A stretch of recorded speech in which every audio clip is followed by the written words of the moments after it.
एक नंबर ईंट होता है उससे ये इसके एक ईंट की कीमत 2 रुपये कम होता है।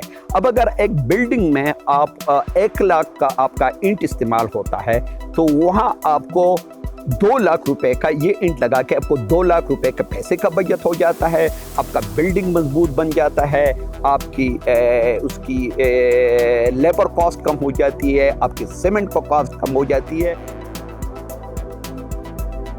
जी मेरा नाम अकबर ज़ेब है, बाई क्वालिफिकेशन में इंजीनियर हूँ लेकिन मैं एनवायरमेंटलिस्ट भी हूँ।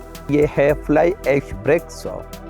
फ्लाई ऐश ब्रिक्स बनते हैं, इसमें जो कंपोनेंट जो इंग्रेडिएंट इस्तेमाल होते हैं उसमें फ्लाई ऐश इस्तेमाल होता है, स्टोन डस्ट इस्तेमाल होता है, सैंड इस्तेमाल होता है और सीमेंट इस्तेमाल होता है और ये ईंट पर हाइड्रोलिक प्रेशर से तैयार किए जाते हैं।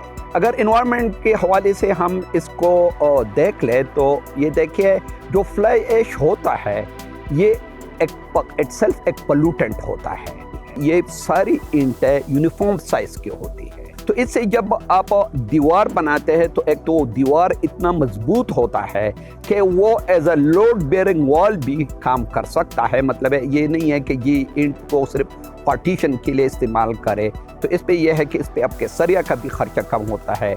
दूसरी जो ये है, ये मैं जो कहता हूँ कि ये 30% सीमेंट को कि ये वो हो बचा देता है। तो इससे ये है कि अगर आप सामने मतलब है यहाँ हमने डेमोन्स्ट्रेशन के लिए बनाई हुई है, अगर आप उसको देख लें तो इसमें एक तो प्लास्टर की ज़रूरत उसको नहीं हो जाती है, और अगर आप प्लास्टर करना भी चाहें तो इतना हल्का प्लास्टर होता है कि आपके बहुत से सीमेंट बच जाता है। अगर आप उसको प्रॉपर तरीके से लगाएं तो ये आपके लिए एक टाइल्स की शक्ल देगा। रेड ब्रिक जो होता है वो 40% से ज़्यादा वाटर एब्जॉर्बेंट होता है, जबकि ये 10 to 15% वाटर एब्जॉर्बेंट होता है। प्लास्टर करते हैं या इस पर पेंट चढ़ाते हैं तो वो इसका उखड़ता नहीं है, इसलिए कि ये काफ़ी हद तक वाटर रेजिस्टेंट होता है।